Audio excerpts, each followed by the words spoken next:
Bueno, ¿cómo andan? ¿Bien? Bueno, aviso, recuerdo, mañana no hay teórico y el martes tienen el último teórico con la otra familia, ¿sí? Bueno, a ver, entonces, ¿en qué nos habíamos quedado en la clase anterior? A ver, tengo que ver si puedo hacer que ande esto. Bien, ok. Ahí está, creo que ahí arrancó, listo. Bien, perfecto. Bueno, entonces, la clase de hoy vamos a continuar. ¿Se acuerdan que habíamos dicho que había 6 hallmarks? Todos esos hallmarks lo que nos estaban determinando era una forma de racionalizar lo que nosotros decíamos del cáncer, es decir, contextualizarlo, o son una forma de decir, bueno, estas son las características que determinan el cáncer. ¿Sí? Ya habíamos visto estas 6, que son las 6 que ustedes van a encontrar en el libro, pero ahora vamos a ver que hay algunas más que se han ido sumando en el tiempo. ¿Sí? Y estas características, estos hallmarks, no eran más ni menos que esos cambios fenotípicos que llevaban a que las células proliferen más, sobrevivan más y puedan diseminarse. Y habíamos visto también que tenía un correlato genético, ese correlato fenotípico que tenía que ver con la posibilidad de que aparecieran al menos 5 mutaciones que generaran la aparición de oncogenes, disminuyeran la actividad de genes supresores tumorales o genes de mantenimiento, que en esta clase lo vamos a ver un poquito más en detalle, que solamente lo vemos un. Bien, perfecto. Entonces, vamos a ir un poco para atrás ahora. ¿Sí? Nosotros estábamos diciendo que esas características fenotípicas dependían de características fenotípicas, esas características fenotípicas dependían de la aparición de mutaciones. Podíamos tener mutaciones heredadas o mutaciones que iban apareciendo en forma espontánea en el transcurso de la vida del organismo. Entonces ahora vamos a ver un poco, muy por encima, imagínense que este es un tema muy amplio, todo el tema de cáncer es muy amplio, pero vamos a ver un poco de carcinógenos para que ustedes tengan una idea de qué estamos hablando cuando hablamos de cáncer. Sí, hay que ver la definición, son compuestos que generan mutaciones que reducen la actividad de supresores tumorales, obviamente, generan oncogenes, es decir, genes que favorecen la proliferación celular y la supervivencia, que van a estar mutados, van a tener mayor actividad y van a dañar el sistema de reparación del tejido. Obviamente, esos genes, las mutaciones adquiridas de las que estamos hablando, van a tener relación directa con el ambiente, que es lo que está llegando a la célula del organismo, y van a ejercer esa función sobre los genes, ya sea en forma directa o indirecta, y por lo general, una clasificación muy burda, uno podría clasificar los carcinógenos, perdón, desde el punto de vista que son efectores físicos, ¿sí? Hablamos de efectores físicos, podemos hablar de radiaciones UV, radiaciones de tipo radiactivas, ¿sí? Y también tenemos, como les dije, los químicos, que ahí bueno, van a ser los que van a entrar más, vamos a ver un poquito más en detalle. Fíjense que están diciendo de acción directa o indirecta, es decir, la sustancia, en caso de que sea químico, o inclusive también desde el punto de vista físico, un poco vamos a entrar en detalle de eso, si los compuestos químicos, estos carcinógenos desde el punto de vista químico, pueden ser por acción directa o indirecta. Obviamente estamos hablando de compuestos que van a generar un daño en el DNA, si van a generar esa mutación, ese cambio en el gen. Entonces, fíjense, en muchos casos son indirectos. ¿Por qué? Porque son moléculas que per se no tienen actividad sobre el gen, no producen daño en el ADN. Pero ¿qué es lo que pasa? Diferentes mecanismos que están dentro del organismo pueden hacer que estas moléculas se vuelvan carcinógenas. Por ejemplo, ¿sí? Un sistema de metabolismo muy importante, sobre todo a nivel hepático, que involucra el citocromo, ¿sí? El citocromo, perdón, P450, son una serie de actividades enzimáticas que lo que van a hacer es tomar compuestos, sobre todo compuestos, ya lo van a ver en farmacología esto, compuestos que son insolubles y hacer modificaciones químicas para que se vuelvan más solubles y para eliminarlos, por ejemplo, con vino, y que no se acumulen en el intestino. Entonces, citocromo P450, esa es su función natural y está perfecto y es totalmente necesario que exista para el metabolismo de cualquier sustancia del cuerpo, como también exógenos o también farmacológicos. Entonces, fíjense, los benzopirenos son productos de estos compuestos, está bien, química orgánica, anillos aromáticos, ¿sí?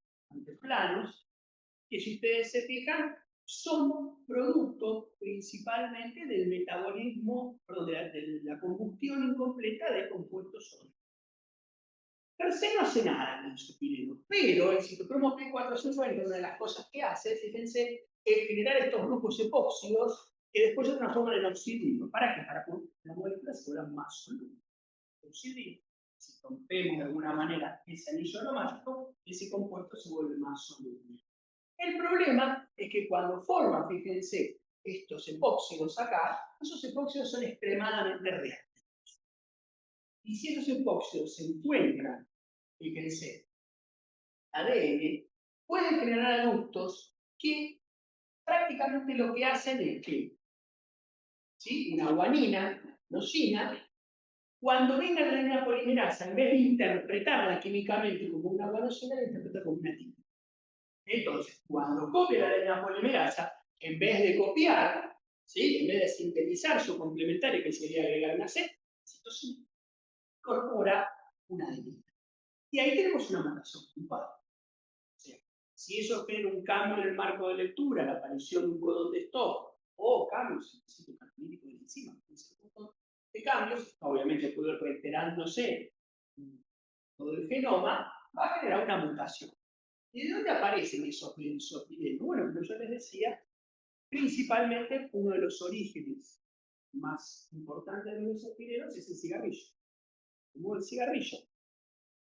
Y fíjense qué interesante, porque cuando se hace una estadística, ¿sí? De los posibles sitios donde hay, fíjense, estas mutaciones, que son justamente estas mutaciones puntuales, que lo que van a hacer, por ejemplo, sin activar a B53, se ve que hay algunos, en los broncos, en el bronquio, el epitelio bronquial de los fumadores, ¿sí? Se ve que aparecen estas tipos de mutaciones puntuales. Es decir, que son mutaciones que no, obviamente, el cáncer de pulmón puede tener en personas, pero ustedes saben que es mucho más frecuente en fumadores, y que en los fumadores aparecen estos codones, que son codones inactivos. A ver, por una cuestión estadística o probabilística, mejor dicho, por lo general cuando ustedes ponen o hacen una mutación puntual o corren un poco el marco de lectura, lo que aparecen son codones de stop prematuro. Y eso hace que una proteína no funcione. Y para el caso de P53 es un gran problema, porque si tenemos la funcionalidad de P53, ustedes saben que tienen todos eso. Fíjense, este simplemente es un gráfico para que ustedes vean. Fíjense cómo esto es el consumo de cigarrillos per cápita y esto es la tasa de mortalidad de cáncer de pulmón en hombres. Fíjense cómo cuando el consumo de los cigarrillos empieza a disminuir justamente, empieza asociado con el cáncer de pulmón, empieza a disminuir la incidencia, la tasa de mortalidad de cáncer de pulmón en hombres. Y si ustedes se fijan, entre mujeres está más alto. ¿Por qué? Porque históricamente las mujeres empezó a fumar posterior a la cultural. Entonces, fíjense que prácticamente, porque el hombre hay una gran incidencia de cáncer de pulmón, la mujer todavía no había aumentado. Nuevamente, está aumentando el consumo de cigarrillos per cápita, con lo cual posiblemente pueda aumentar esa cultura de muerte o de incidencia de cáncer de pulmón. ¿Cuántos de ustedes fuman? Una cosa. Bueno, otro tipo de carcinógeno, fíjense, son las aflotoxinas. Esto lo van a escuchar mucho. Son toxinas principalmente provenientes de hongos. Y nuevamente, per se no tienen actividad mutagénica, sino que cuando se activan por diferentes acciones enzimáticas en el organismo, generan compuestos adductos que nuevamente alteran la fase nitrogenada y alteran la lectura por parte de la proteína. Simplemente es a título informativo para que ustedes lo tengan presente. Fíjense este otro tipo de compuesto que nuevamente fíjense que aparece, citocromo P450, como el grupo de enzimas oxidativas, citocromo P450, es como nuevamente aparece esa cuestión, la formación de un adducto mutagénico en este tipo de compuestos, ¿sí? Estas piridinas, esas piridinas, fíjense que se generan cuando uno cocina carne a altas temperaturas. ¿sí? El humo que se genera por la función de la carne y la función de altas temperaturas genera estas lidinas que son carcinógenas, o sea que comer asado técnicamente puede generar compuestos mutagénicos y carcinógenos y llevar un cáncer. Obviamente nadie va a dejar de comer asado por esto, se bien, pero bueno, hay que regular un poco. Esta posibilidad existe y hay asociaciones entre el consumo de carnes excesivo y la consumo.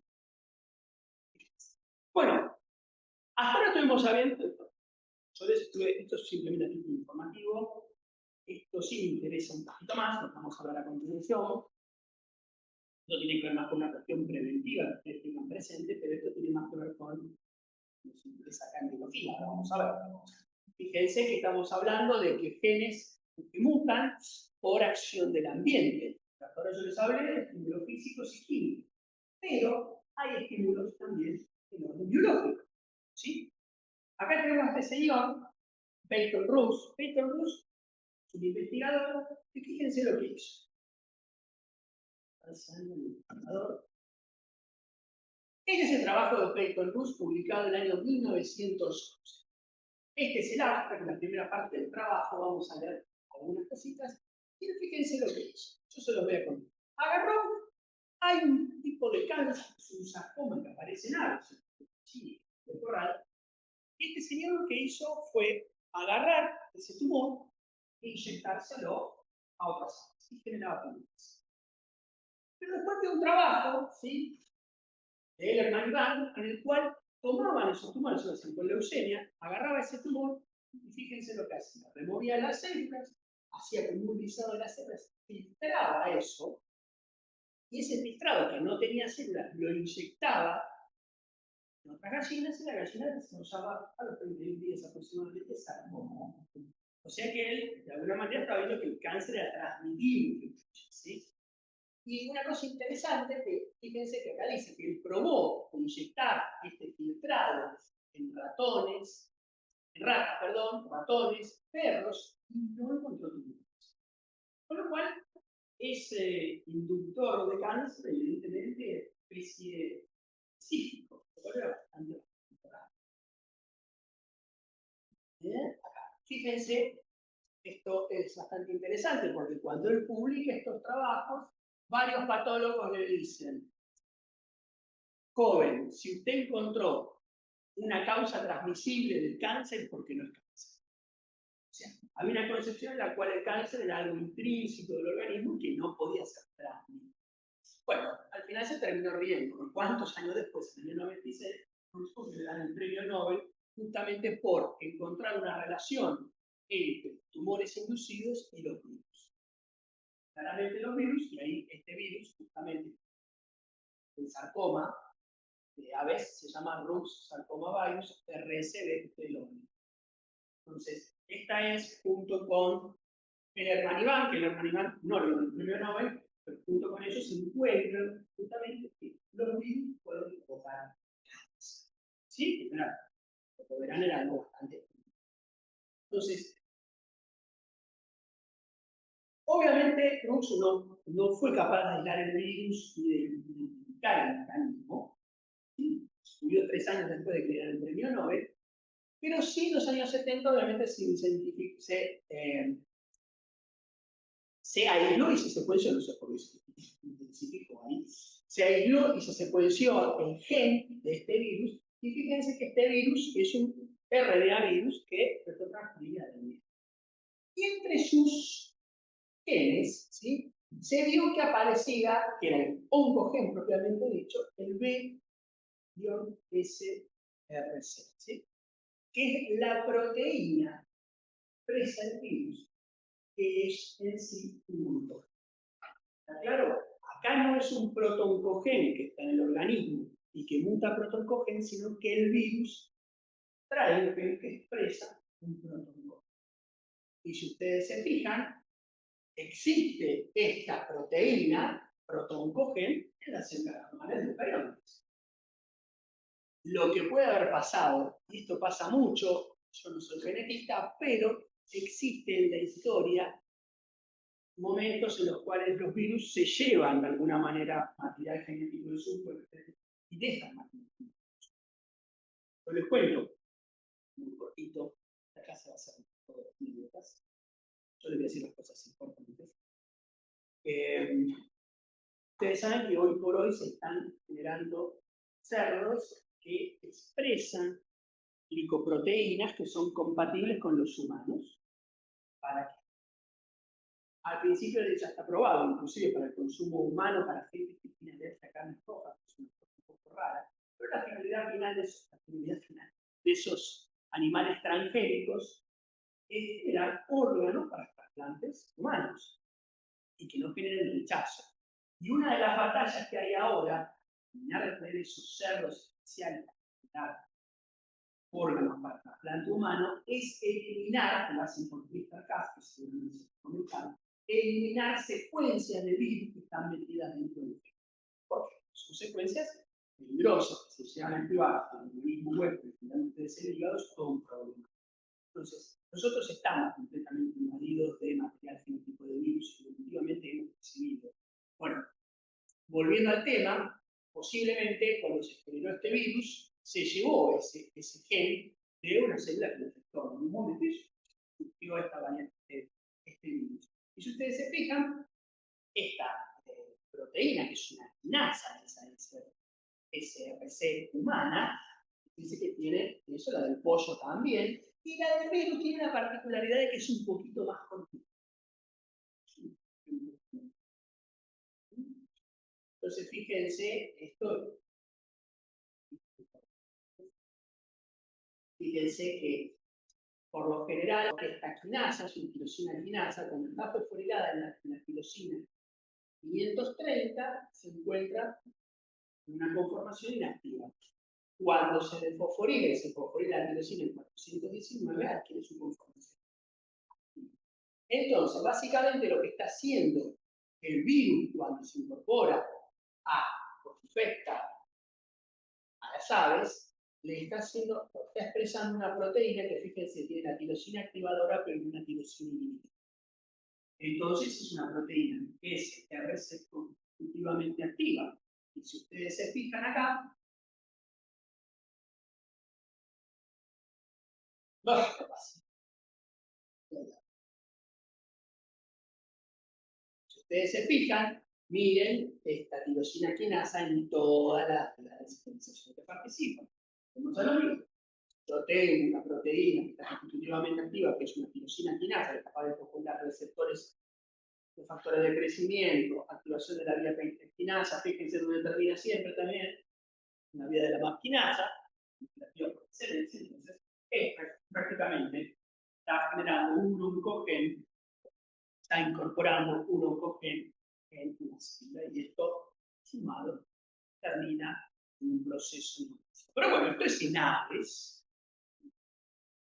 ¿sí? Fíjense lo que yo les decía, pero también hay otros virus.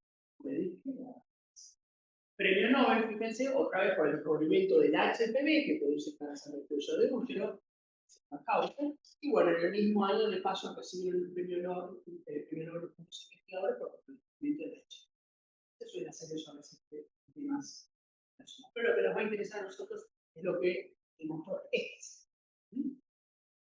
Ustedes conocen el virus del papiloma humano, lo han escuchado muchas veces. El virus del papiloma humano es un virus que es capaz de generar cáncer del cuello de útero. Se estima, inclusive el porcentaje por momento se queda corto, que el 83% de los cánceres del cuello de útero provienen de esa infección.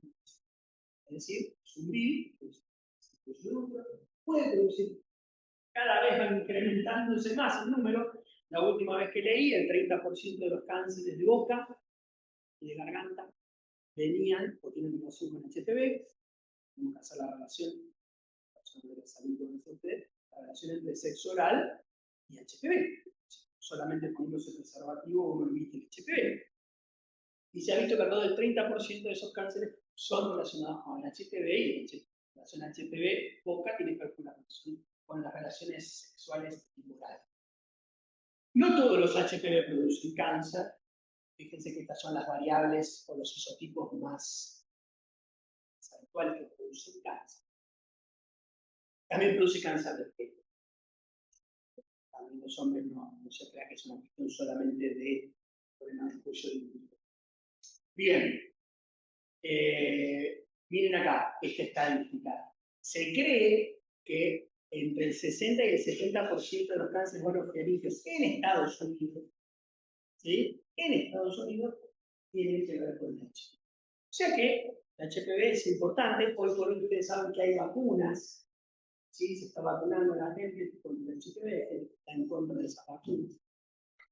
En algún día hablamos de los antivacunas y las vacunas, pero no va a ser la clase esta.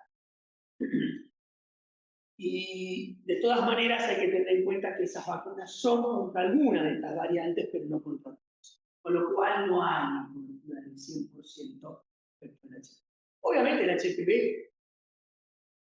requiere, como todos los virus, salvo el sarcoma del labio, que es bastante rápido, requiere años, ¿sí? Años de un proceso en el cual va incentivando de alguna manera, vamos a ver, la aparición de cáncer. Y básicamente, fíjense, este es el genoma del virus, y del genoma del virus se destacan principalmente tres proteínas, es decir, relación virus-cáncer, es importante. Fíjense que el virus es muy maldito, porque el virus básicamente lo que quiere es que la célula se duplique y que la célula esté multiplicándose para poder duplicarse, es una cuestión evolutiva. Entonces, fíjense que principalmente produce tres proteínas. ¿Es él qué es lo que hace? Inhibe P53. E7 lo que hace es inhibir la proteína del fibroblastoma. Y además, tiene una proteína E5 que es capaz de activar receptores de tirosina quinasa, que ustedes saben, son receptores que se activan por factores de grasa. Este bicho sostenidamente incorpora estos tres oncogenes o oncoproteínas, en este caso, que lo que van a hacer es hacer que la célula se divida constantemente y que perdamos control respecto del ciclo celular. ¿Qué pasa con eso? Dijimos que P53 cuando está mutada es un problema porque deja de controlarse justamente los daños en el DNA. Entonces, eso con el tiempo va acumulando daño y puede generar cáncer. Obviamente, el HPV se puede detectar a tiempo y en el caso de las lesiones del cuello del útero, en los cuales hay HPV, que son como verrugas, ¿sí? Un papiloma humano, que son como verrugas, directamente, o inclusive también en los penes infectados, esas verrugas se extirpan de forma quirúrgica. ¿Sí? No hay un tratamiento farmacológico, sino que es quirúrgico. Ya hay tratamiento, no hay ningún problema. Podríamos correlacionarlo con los cólicos distintas, agarrados a tiempo y retirados a tiempo, no tendrían por qué tener ningún problema. Pero bueno, la idea de esto es justamente destacar cómo un virus puede de alguna manera inducir o provocar cáncer. Bueno, pero la cosa se complica como siempre, ¿sí?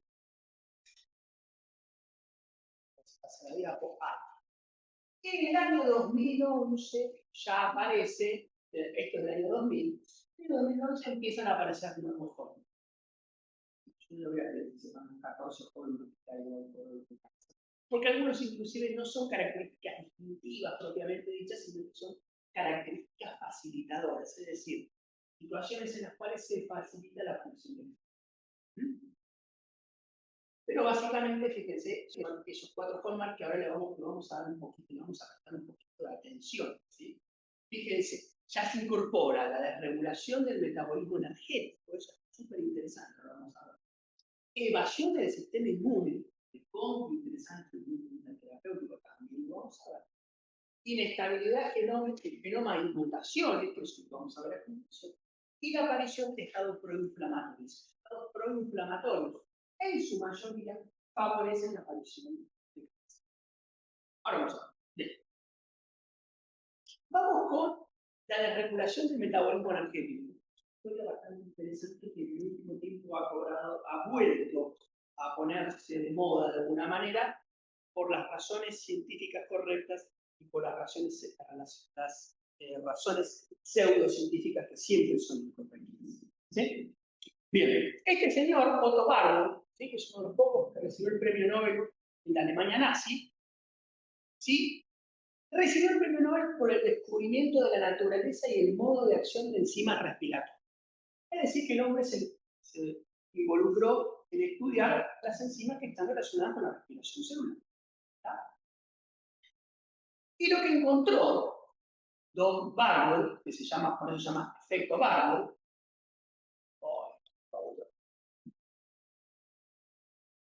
esto sacado de libros, de efecto ya reconocido, que los tejidos diferenciados tienen la capacidad de hacer metabolismo aeróbico cuando hay oxígeno. Y cuando no hay oxígeno, hace metabolismo anaeróbico. Ustedes saben que cuando ustedes corren, están haciendo una actividad anaeróbica y ya no les llega la cantidad de oxígeno suficiente, el mismo músculo empieza el metabolismo anaeróbico, se acumula centrífuga celular, muscular, calamidad. ¿Sí? Pero lo que se encontró es que los tejidos proliferativos y los tumores, por más de que haya oxígeno, a las células les gusta consumir. ¿Sí?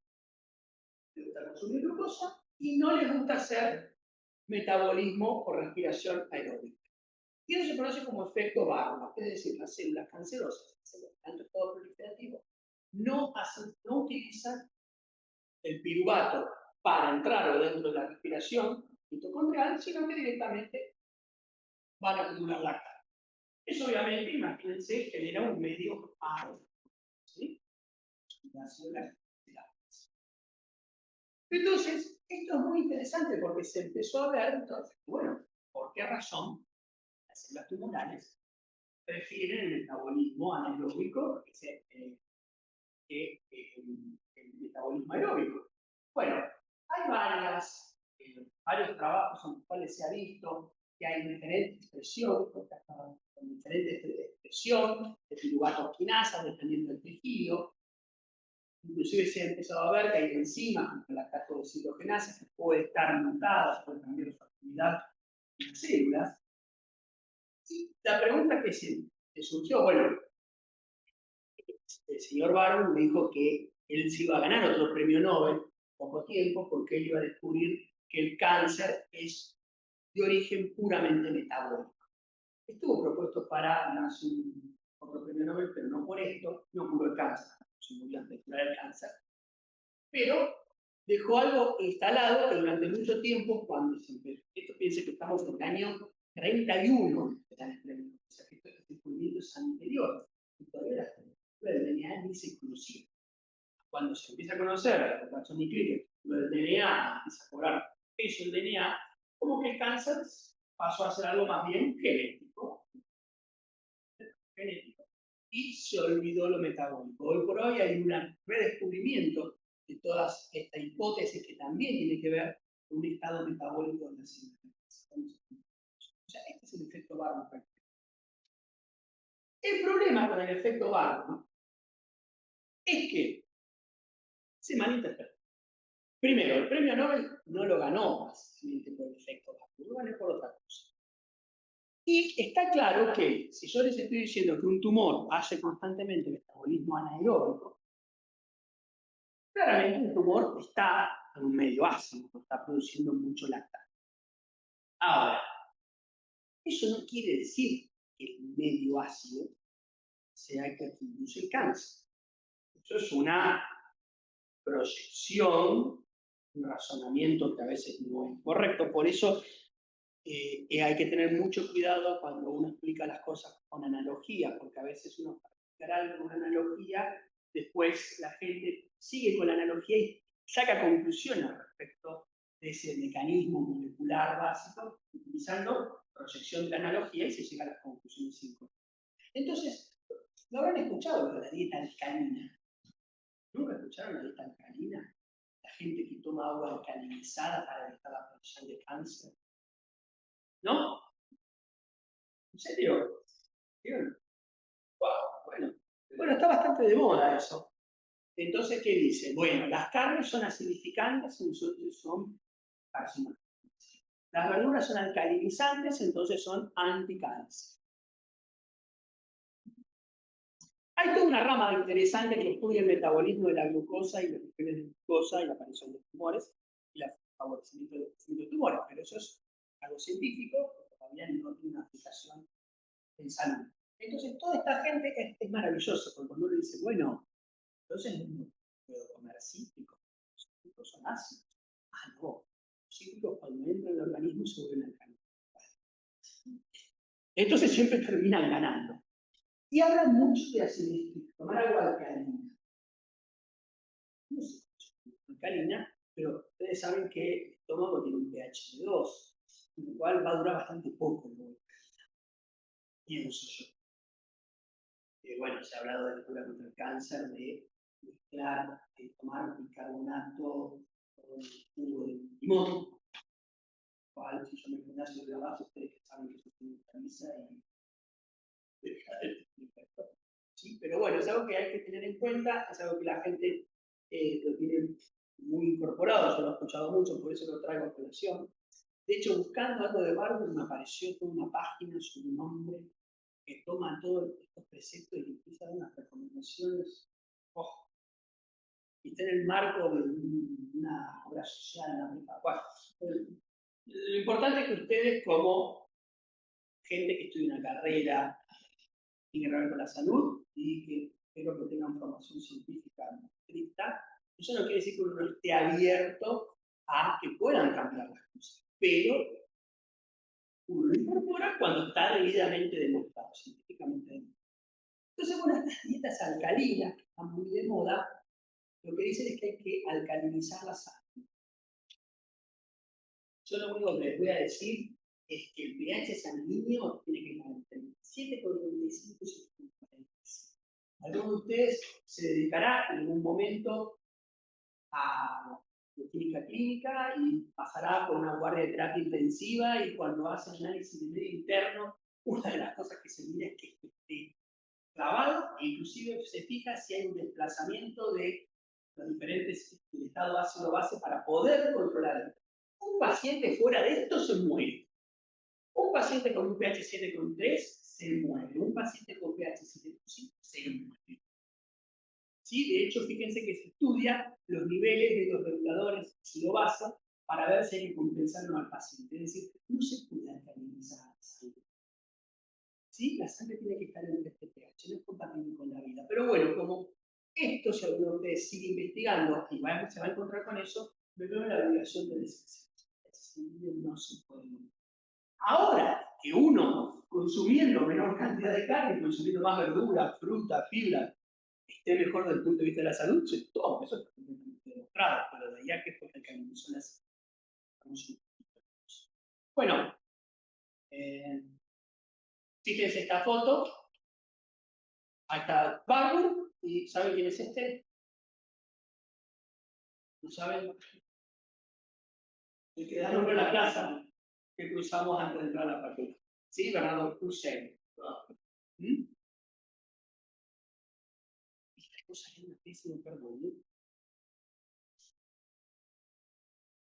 En el cartel pilano. Porque yo lo presto, gasto. Bueno.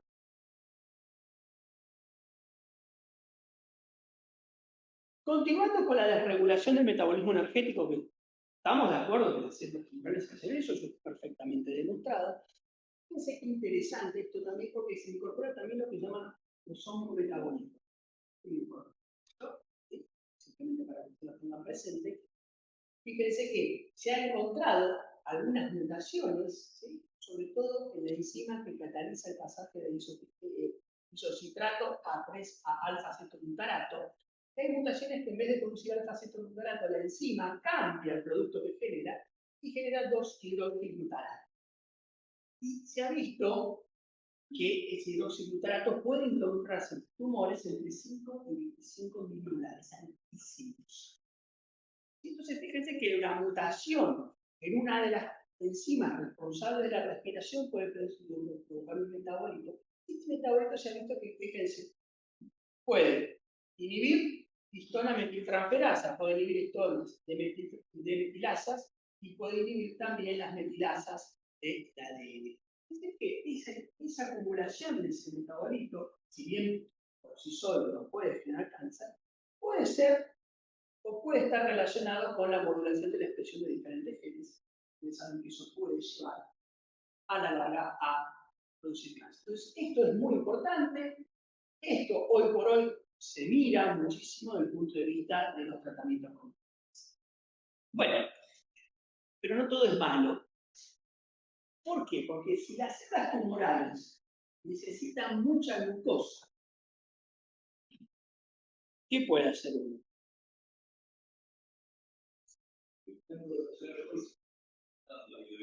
Puede darle insulina al paciente que va con el nivel de glucosa y como no crece, pero una hipoglucemia, ¿no? Bueno, pero fíjense, ¿alguna vez escucharon hablar de tomografía, de PET? Bueno, básicamente al haber descubierto que los tumores les gusta mucho la glucosa, en su gran mayoría, uno puede utilizarlo para saber a dónde está esa célula cancerosa. Fíjense. Entonces, el PET, que es una tomografía donde tenemos emisión de positrones, nadie les va a preguntar el examen, simplemente para que ustedes cuando el día de mañana tengan un paciente o les preguntan, se encuentren con una historia clínica o lo que vayan a hacer y salen de PET, sepan que la explicación de cómo funciona un PET, más allá de que es una obra de ingeniería muy interesante, tiene su correlato bioquímico. Entonces, fíjense, lo que se hace es cargar glucosa, ahora les explico que también es muy importante, con, en vez de poner un oxígeno, se pone un flúor. Hay otra variante, ¿sí? ¿Ustedes saben lo que es un radioisótopo? Un radioisótopo es una molécula inestable que descompone y emite radiación. ¿Sí? Básicamente los radioisótopos, fíjense que son moléculas que tienen igual Z pero distinto A. Es decir, tienen igual número de protones pero distinto número máximo. ¿Eso qué quiere decir? Que el número máximo, ¿cómo se calcula? Protones y neutrones. Bien, vamos, genial. Entonces quiere decir que el número de protones y neutrones es distinto. El elemento metastable o estable de la naturaleza tiene un número distinto de neutrones o de protones. En este caso, como el número Z se conserva, lo que cambia es la cantidad de neutrones que tiene. Por alguna extraña razón, aunque no es una línea recta, tiene sus variables, siempre los elementos para ser estables tienen que tener más o menos la misma cantidad de neutrones que de protones. Eso no es lineal, ya se los aseguro, es una curva. Entonces, lo que uno genera, fíjense, es un flúor, el flúor estable, que es 9,19, es decir, 9 protones y 10 neutrones. Pero yo puedo generar un flúor, fíjense que es un flúor 18, ese flúor 18 sigue siendo flúor porque tiene 9 protones, pero ¿qué le pasa? Tiene una vida media muy corta y como tiene menos neutrones de los que debería tener, descompone. Descompone, si hicieran radioisótopos, eso lo van a ver, pero se dediquen a radiofarmacia, lo van a ver. Si descompone, ¿cómo se estabiliza? Fíjense, un protón se transforma en un neutrón, más un positrón, más un neutrino. No pasa nada. Para términos generales, lo que va a pasar es que un protón se transforma en un neutrón. Eso, como estoy perdiendo un protón, ya ahora es 8, entonces ya no es más flúor, ¿qué es? Oxígeno, se descompone el flúor, se pone oxígeno, estamos cambiando, y emite esa partícula beta. Esa partícula es una partícula con carga positiva. Hasta ahí vamos. Y si ustedes se fijan, la vida media son 120 horas, es decir, que la mitad del... Yo produzco ese flúor y la mitad de ese flúor en 110 minutos decayó, se convirtió en oxígeno. ¿Sí? Ustedes ya se van dando cuenta que si yo quiero utilizar este tipo de marcación sobre la glucosa solo sobre un paciente, el flúor este lo tengo que obtener en el día que el paciente se va a salir. Entonces, ¿qué es lo que pasa? Cuando este flúor descompone, fíjense, ¿qué es lo que pasa? La glucosa radioactiva con el flúor, ¿a dónde se va a acumular? En las células tumorales. ¿Está? Porque captan mucha glucosa. El resto de las células captan más. Sí, claro, pero mucho más tumorales. Entonces, ¿qué va a pasar? Esa partícula positiva, ese positrón, cuando se encuentra con un electrón, se juntan, positivo o negativo, se extinguen y largan dos fotones en posiciones de 180 grados. A que le guste la física, esto es fantástico, porque no me va a odiar. Pero ¿qué es lo que pasa? Yo con el detector, ¿sí? Con el PET, con el tomógrafo que detecta la emisión de positrones, ¿qué va a pasar? Yo voy a detectar los fotones, lo va a detectar. Y dependiendo del tiempo que tarda en llegar un fotón y el otro, puedo calcular la posición. Si uno llega más rápido, va a estar más cerca. ¿Se entiende? Si está acá, este fotón va a llegar más rápido que este. Y así lo que se termina haciendo, fíjense, Ahí tenemos un PET. Este tipo de imágenes, ¿sí? En donde ya una tomografía, y la tomografía es más como si fuese una radiografía seriada, y además capturo la emisión de positrones. Y se ve de esta manera. Entonces ustedes se fijan acá, acá tenemos qué cosa, prendido como un arbolito de Navidad, el hígado. Hay otras marcas por acá, eso es vejiga, que se acumula por eliminación, ¿sí? Por vejiga, no es que haya nada ahí, y el cerebro marcado. Pero el cerebro, ¿cuál es el problema? ¿Cuál es lo que consume el cerebro? El cerebro principalmente. Glucosa. Entonces el PET no sirve para ver el cerebro. Para el cerebro se usa la resonancia magnética. Por eso, por lo general, cuando yo quiero buscar, fíjense, una metástasis en un paciente, si bueno, detecto un cáncer de mama, quiero ver si está en el resto del organismo, al paciente le mandan a hacer un PET y le mandan a hacer una resonancia magnética. Y ahí de esa manera yo sé, si yo veo esto, quiere decir, bueno, el tumor primario está en mama, obviamente hay que hacer una biopsia, confirmar que el origen sea mama, y podemos entrar en eso, pero no vamos a entrar. Y entonces yo puedo saber en dónde fue que impactó ese tumor primario. Entonces, fíjense que esto surge de un señor que se le ocurrió estudiar el metabolismo de la glucosa en correlato directamente bien. ¿Y por qué hago tanto énfasis en esto? Porque adivinen quién es el que eluye, ¿sí? A partir de un ciclotrón, eluye ese flúor lo pega a la glucosa, le hace los controles de calidad en el momento y se lo da a los técnicos radiólogos o los médicos tratantes para que se le inyecten al paciente y le haga el PET. ¿Quién hace eso? Farmacéutico. Ustedes pueden hacer una especialización en la radiofarmacia, en la cual el director técnico de la producción de esto, porque es un radiofármaco, es un fármaco, ¿sí? Lo único que tiene es que si se van a dedicar a esto, se van a tener que levantar un poco temprano, porque si el paciente llega a las 7 de la mañana, van a tener que estar a las 3, 4 de la mañana midiendo ese flúor con la glucosa. Entonces, ustedes hacen los controles de calidad como farmacéuticos y dan el visto bueno. ¿Por qué? Yo no le puedo hacer un control de calidad con el tiempo. Generalmente este tipo de procedimientos se validan no con control de calidad posterior, sino por controles de calidad en la producción. Pues si yo tengo un fármaco que dura menos de 2 horas, tengo que certificar que ese fármaco fue correctamente sintetizado y tengo que darle la seguridad al paciente y al médico tratante que está recibiendo algo apto para el paciente. ¿Quién garantiza eso? El director técnico. ¿Quién es el director técnico de la farmacia? ¿Quién? La farmacia. Muy bien. Por eso es que insisto.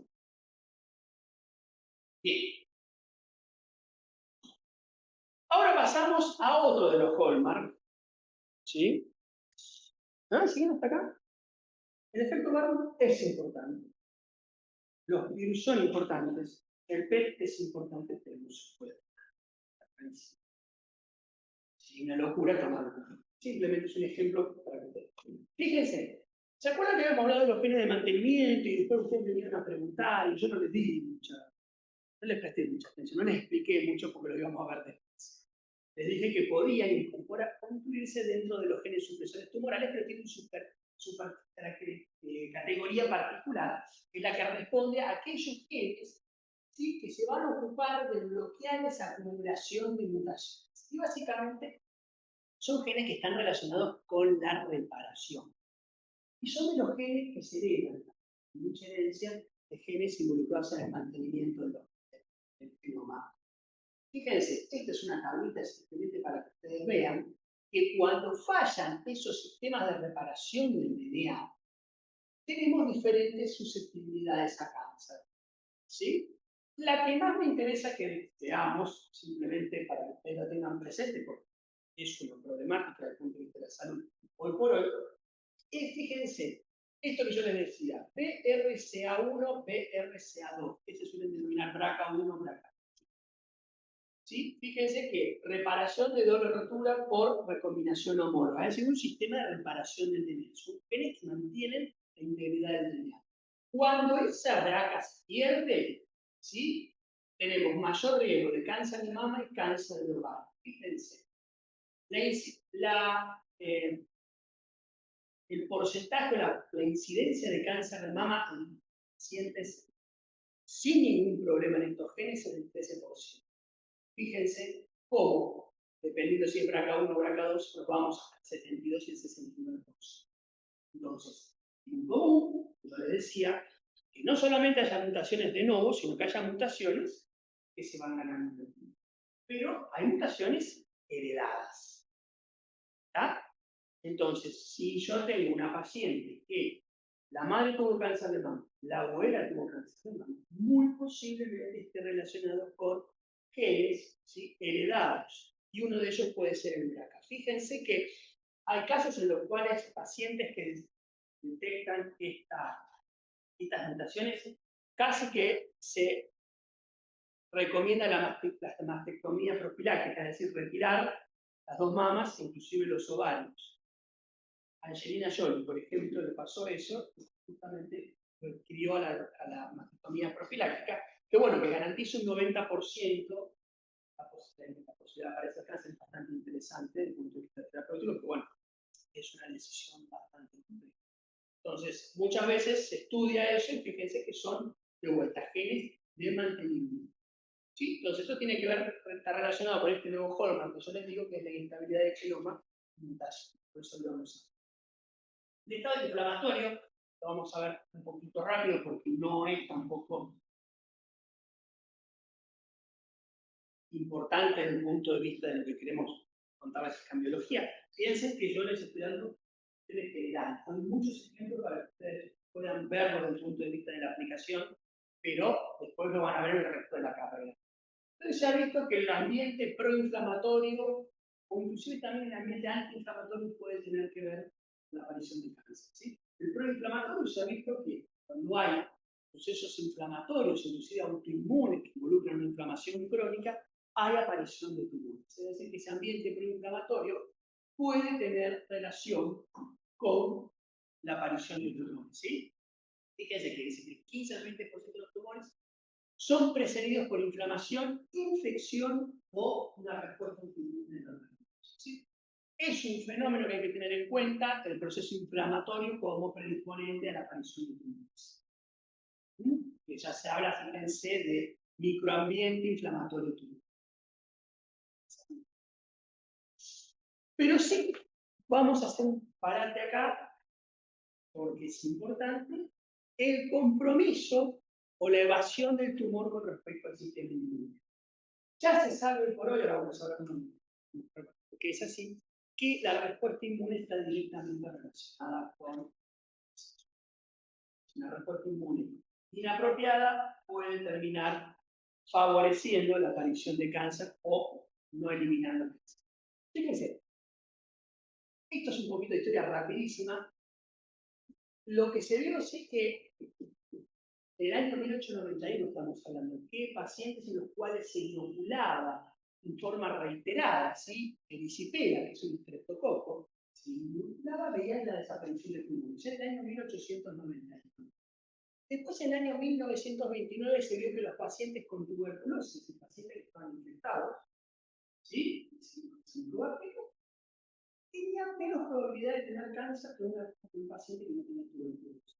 Así que claramente estos dos ejemplos les está hablando de que la infección bacteriana involucrada con la respuesta inmune tiene que ver con la aparición de cáncer. Y esto llevó a una terapéutica que se utiliza hoy en día, que es la aplicación de la BCG, ¿sí?, la vacuna de la BCG, directamente para el tratamiento de cáncer de vejiga.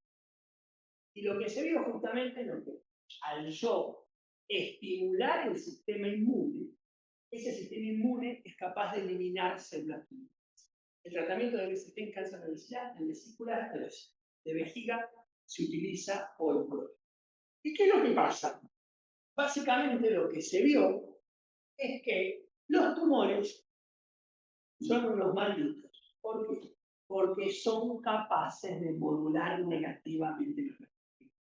Es decir, el organismo puede reconocer que un tumor no es algo normal, entre comillas, y cuando el sistema inmune lo va a atacar, ¿sí?, el mismo tumor que hace desencadena en la célula de respuesta inmune mecanismos inhibitorios de la.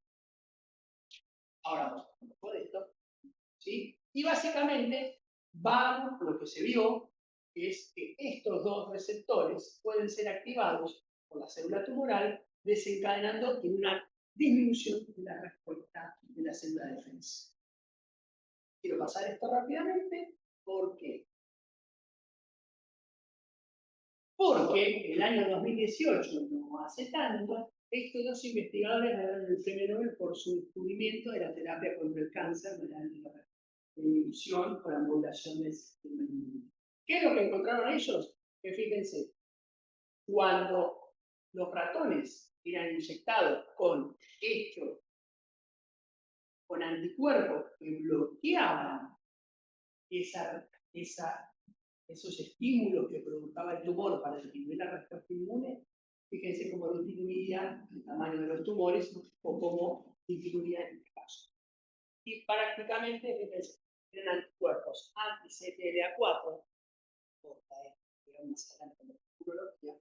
y anti-PD1. Es decir, yo pongo exógenamente un cuerpo monoclonal. ¿Saben quién recibió un premio Nobel por un anticuerpo monoclonal? ¿Los anticuerpos monoclonales? César Mills, un argentino, con todos los premios Nobel, con José y Eduardo. ¿Sí? Entonces, él descubrió los mecanismos por los cuales podemos producir anticuerpos monoclonales con la poca visión pobre de no patentarlo. Si no se hubiese hecho multimillonario, igual no era su objetivo en la vida. Entonces, la utilización de anticuerpos para bloquear esos receptores, esos estimuladores, esos inhibidores de las células tumorales, hizo que los investigadores, y que hoy por hoy, que pensé, para la terapia del cáncer se considere uno de los pilares fundamentales, fíjense, la cirugía, la radioterapia, las drogas anticáncer y la modulación de los checkpoints inmunológicos, que son los que bloquean el tumor para aumentar la respuesta inmunológica. Ya hoy por eso considero un pilar tan importante como la cirugía.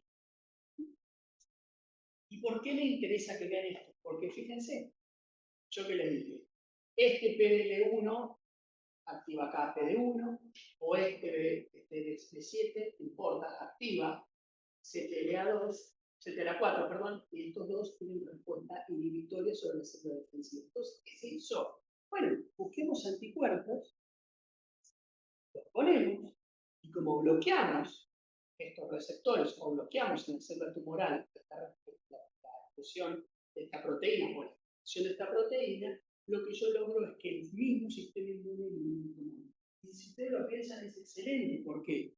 Porque cuando uno utiliza un fármaco, es difícil que sea 100% selectivo.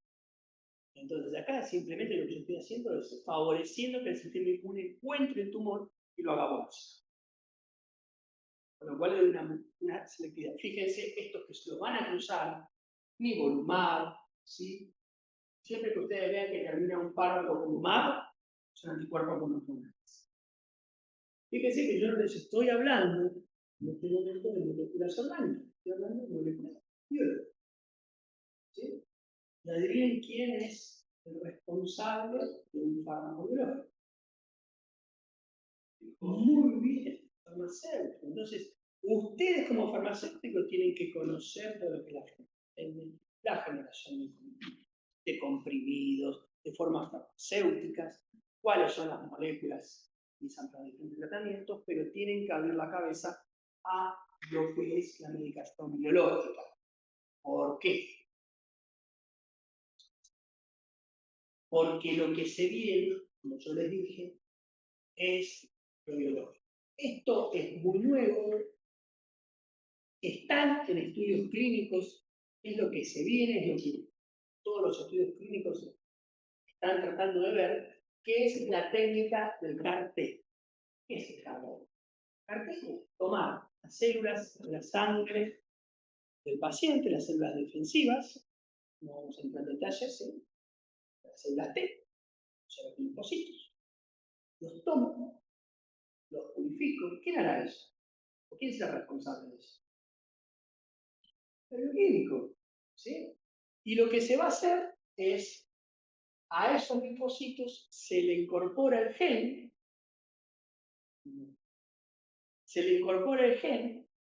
que es básicamente un receptor modificado para dar una respuesta. Y ese receptor, ¿qué reconoce?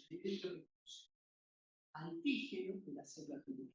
¿Qué hago con esas células? Yo las devuelvo al paciente y ahora el paciente tiene linfocitos propios que van a responder contra el tumor. Chicos, esto es lo que se viene. Esto es lo que se viene. Fíjense, el antivirus, transfusión, cambios, lo tenemos acá en el es lo que se viene. Ténganlo presente. Demanden que les expliquen este tipo de cosas y que las incluyan en su formación. Porque ustedes saben que el lugar que no ocupa un profesional, y el profesional que tiene la formación teórica y práctica para estas cosas es el bioquímico y el farmacéutico. ¿Por qué el farmacéutico tiene que saber de biología por todo esto? ¿Está? Bien. Entonces, ¿cómo andamos de tiempo? Perdón, ¿eh? Vamos para. Bien. Bueno, no olvidarme, ¿sí? Pongo para que ustedes no se olviden, y no es el bioquímico, el farmacéutico, ¿quién es? Por favor, ¿qué es lo que se viene? Tenemos que dedicarnos a eso, tenemos que poner la cabeza en eso, tenemos que seguir haciendo lo que es de rutina, pero también tenemos que estar abiertos a todas estas cosas nuevas que se vienen. Y nosotros somos los que tenemos que tomar la posta de esto y ser los profesionales encargados de esto. Lo anterior es lo que veníamos haciendo, todos los análisis de rutina, bioquímicos, o todos los fármacos, perfecto. Pero también ocupar esta posición. No la cedamos porque es muy importante que tomemos partido y que seamos protagonistas de toda esta revolución que se da. Bueno, simplemente para que ustedes vean, esto es, se los dejo para que ustedes puedan ver, es una página muy interesante que ustedes pueden ver en ensayos clínicos. ¿Sí? Sobre todo, todo el tiempo hay ensayos clínicos, que son ensayos, obviamente, controlados para pacientes, para determinadas patologías, donde se prueban diferentes medicamentos. Muchos de ustedes seguramente se van a dedicar a la investigación clínica, al monitoreo, de hecho, capaz que están trabajando en esto. Y bueno, básicamente lo que ustedes pueden buscar acá son diferentes estudios clínicos, es una página muy interesante para ver diferentes estudios que estén en marcha para diferentes patologías, y también tienen el Sistema Integrado Informático Sanitario Argentino, en el cual pueden ustedes ver qué estudios clínicos están haciendo. Este ya quedó un poquito viejo, porque lo hice en el 2000. Bueno, o pasa, o no pasa, o pasa 5 años. Entonces yo lo que hice simplemente acá fue una búsqueda de cáncer del pulmón. Cáncer del pulmón. ¿Qué estudios clínicos hay en proceso? Bueno, varios. Es incorporando pacientes. Ustedes pueden ver si todavía se están enrolando pacientes en los diferentes estudios. No me importa esto particularmente. Sino lo que me importa, no quiere que lo me muestre eso. Sino lo que quiero que vean ustedes de todos esos estudios que hay, fíjense, monoclonal, ¿sí? Monoclonal con cisplatino, monoclonal, es decir, casi todos los estudios clínicos son biológicos. Vuelta, por favor, la parte biológica es muy, muy importante en todo lo que se va a terapia. Bueno. Pero ¿qué pasa? No solamente es importante los monoclonales, esto no lo voy a tomar tranquilos, pero lo que me gustaría que ustedes vean es cómo ya ni siquiera son los monoclonales, es un paso más. Este es un fármaco que ya inclusive está en estudio clínico y en algunos casos ya está aprobado, sobre todo para cáncer de mama. Hace poquito, bueno, en esta cursada, creo que están haciendo el tema del Instagram.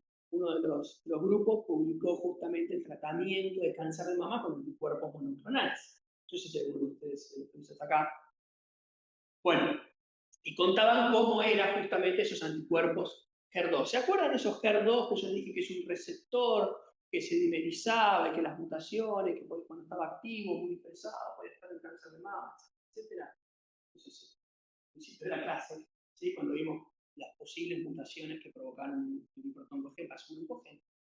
Entonces, de vuelta, es un receptor. ¿Qué pasó? pasa nada. Entonces, lo que se buscaba, fíjense que los tumores que son HER2 positivos, miren lo de Instagram, que habló de los diferentes tipos de cáncer de mama que son HER2 positivos o no.